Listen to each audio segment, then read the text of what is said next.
ज्योतिस्वर ज्योतिस्वर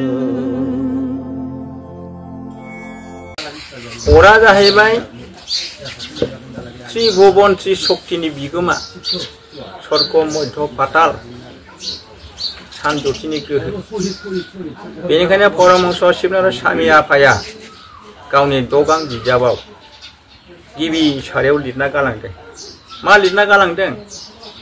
चंद्रमा सूर्यनारायण ज्योति अग्नि ब्रह्म चंद्रमा सूर्यनारायण ज्योति अग्नि ब्रह्म गांफ्रामबो बिजाबाव मोनजोबगोन। मानो बिदि लिरखो? मोनथाम मोनथाम मानो लिरलांबाय थादों? चंद्रमा अखाफोर बिमा सूर्य ज्योति फिफा अग्नि ब्रह्म जिबिनि आत्मा मोनथामजों मोनसे गुबुन गुबुन नङा। बेनिखायनो मोनथामखौबो मुं खारिना लिरनो गोनां जादों। चंद्रमा सूर्यनारायण ज्योति अग्नि ब्रह्म चंद्रमा सूर्यनारायण ज्योति अग्नि ब्रह्म सयखान लेखायाव मोनजोबगोन। जेरावबो मोनथामजों दाजाब दाजाब लिरलांबाय थादों। मानो? मोनथामजों मोनसे। अखाफोरा मोनानि समाव सानाव साननि बिदुंजों दै खफ' सेरेब जाना दावखोहैनाया मोनाबिलि समाव बे अखाफोरनि रैरुब शीतल ज्योति होनदों। सुदेम गुसु सोरांजों ज्योतिजों बे सानाव दै खफ' सेरेब दावखोना थाहैनाय हराव गुसु सुदेम जानानै निहिर महरै गथा खायो। निहिर महरै गथा खाबाय नालाय बे निहिर महरै थलथब थलथब थलथब सिरिबो हराव बे गोलैबोनाय निहिरखौ सोर मोनजायो? बै रोदा रुदु बिलाइ दुब्रि दाबसा हाग्रा लेवा बेन्दों खिफि बेन्दों बारि बागानाव मावनाय मैगं थाइगं बेफोर गासिबो मोनाबिलि समाव हरनि समाव अखाफोर बिमानि बे रस अमृत रसखौ गुसु बे ज्योतिजों हरनाय बे दैखौ निहिरखौ बिसोर मोनजानानै थाजिम जायो, जिउ गोदान मोनो। ओंखायनो अखाफोरखौ मोनानि समाव आथु मंब्रै जिबिफोरनो आहार दौनाय होननायखायनो बेखौ अखाफोर बिमा चंद्रमा। बिफां लाइफां फिथाइ सामथाइनिल' होआ, मानसियाबो मोनजाफायो। जाय मानसिया हराव थागोन निहिराव थाबाय थागोन बे गगा मोनगोन। बियो बिनि गुसु दैया खर'आव नांबाय थानो मोनोब्ला गगा मोनो। निहिराव दाथा गगा मोनगोन होनलायो दा। बे अखाफोरनि शीतल ज्योतिजों बै दुब्रि दाबसा हाग्रा बिफां लाइफां बेन्दों बेनलाफ्रा जोंनि मैगं थाइगंफ्रा थाजिम जायो बिनि रसखौ मोनजानानै। ओंखायनो बेखौ अखाफोर बिमा होनदों चंद्रमा। अखाफोर बिमा सान ज्योतिया बे बिदुंजों बोखोलांबाय खफ' सेरेब दावखोना थाहैबाय। मोनायाव अखाफोरा गुसु सुदेमजों निहिर महरै खोलैना हरबाय। बेखौ ब्रैयाथ' जिबिफ्रा मोनजाबाय। ओंखायनो अखाफोर बिमा सान ज्योति होनदों। अग्नि ब्रह्मआ जाबाय मुलुगाव गोहो फुं अरनि जानायनि बें जानाय बे मुलुग ब्रह्माण्डआ अग्नि ब्रह्म बैसानर अग्नि नैबे। ओंखायनो बे मोनथाम सोदोबखौ परमहंस शिबनाथ स्वामी आफाया दगां बिजाबाव लिरना गालांजोबो। अखाफोर बिमा सान ज्योति अर ब्रह्म अखाफोर बिमा सान ज्योति अर ब्रह्म बे जाबाय अरनि गोहो बिद्युत मोब्लिब जाय गोहोजों बे मुलुग ब्रह्माण्डआ दा गोथाङै दंबाय थायो। बेनो जाबाय अर। जों अरखौ मोजां सिनायनांगौ। अरखौ सिनायनो हायाबा जोङो शास्त्र फरायनायाव एसे हेंथा फैयो। हमस' हाया जायो। अरनि सोमोन्दै मोजाङै जों मिथिनो हाथारनांगौ। दिनै आं बुंगोन बाबामोन आइमोन जे बिजाबाव जि लेखायाव अरनि सोमोन्दै लिरनाय दं बरनायनाय दं बे बिजाबखौ शास्त्र बिजाब होनना बुङो।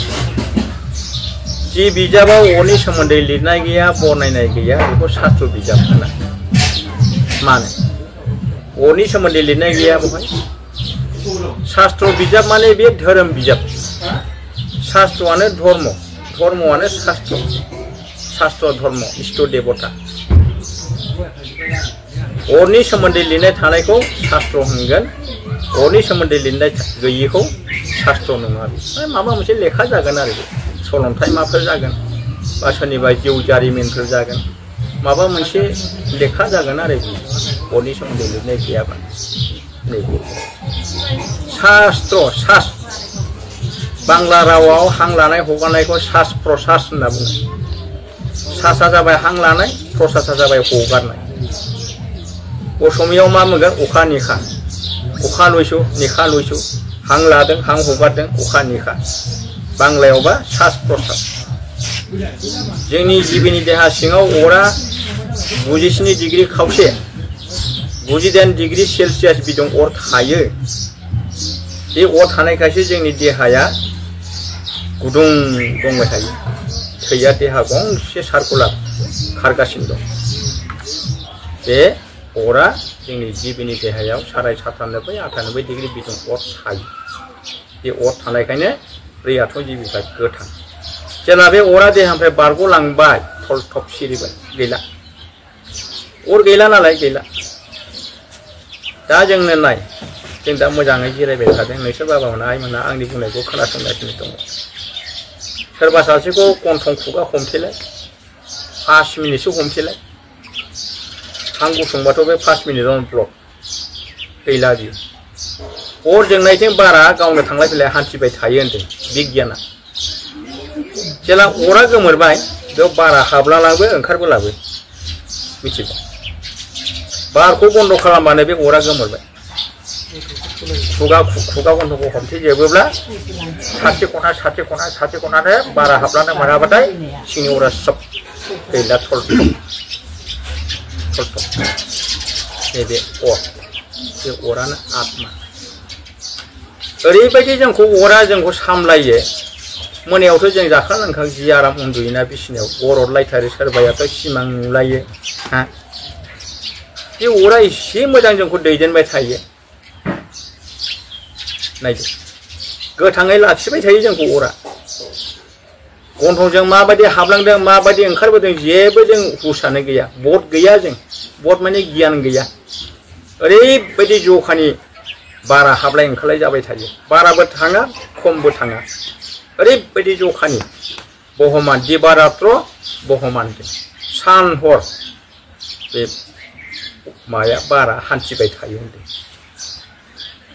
उन्दुलांनायावबो जोंखौ गोथां महरै बे अरा जोंबाय थानायखायनो बारा गन्थंजों हाबलाय ओंखारलाय जाबाय थायो गोथां थाबाय थायो बेखौनो होनदों बाथि अर आरो जोंनि देहाखौ मा होनदों मोनबा तत्वजों दाजानाय होनदों खेति अब तेज मुरुद बम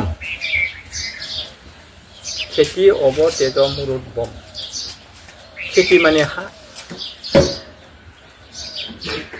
अब माने दै तेज माने अर मुरुद माने बार बम माने अखा बे मोनबा तत्वजों जोंनि जिबिनि देहा फिनजिरा पंचभूत पंचतत्व ब्रह्म होनदों ब्रह्म कला सारनि टुकियाव फराय ब्रह्म कला ब्रह्म शक्ति सारनि टुकिया बिजाबाव दं खेति अब तेज मुरुद बम हा दै अर बार अखा पंचभूत बे पंचभूतखौ तपम सत्यम अखाफोर सानजोथिया सामलायो दैदेनो तपमा जाबाय अखाफोर गोसो सत्यमा जाबाय सानजोथि चेतन मेगन जेब्ला जोङो बिसिनायाव उन्दुलाङो दा जोङो सप्त तत्व आबुं जाना दं सातथा तत्वआ जोंनाव दंजोबो दा तपमाबो दं सत्यमाबो दं तपमा मा जाबाय गोसो सत्यमा जाबाय मेगनजों नायगासिनो दं तपम सत्यम जेब्ला जों बिसिनायाव उन्दुबाय तपम सत्यमा गैला गैला पंचतत्वआ गोदो उन्दुलांबाय सिखाव खावबाबो मिथिला बियो लाइ लथर सना रुफा माइ माइरं खावना लांजोबाबो मिथिला बे पंचतत्वआ उन्दुलांबाय गोसोबो गैला बिहा मेगनबो गैला नैबेखौनो होनदों पंचतत्वआ जर गोथै होनदों जिउआ दं गन्थंजों हाङा हाबलाय ओंखारलाय जागासिनो दं खिन्थु बिहा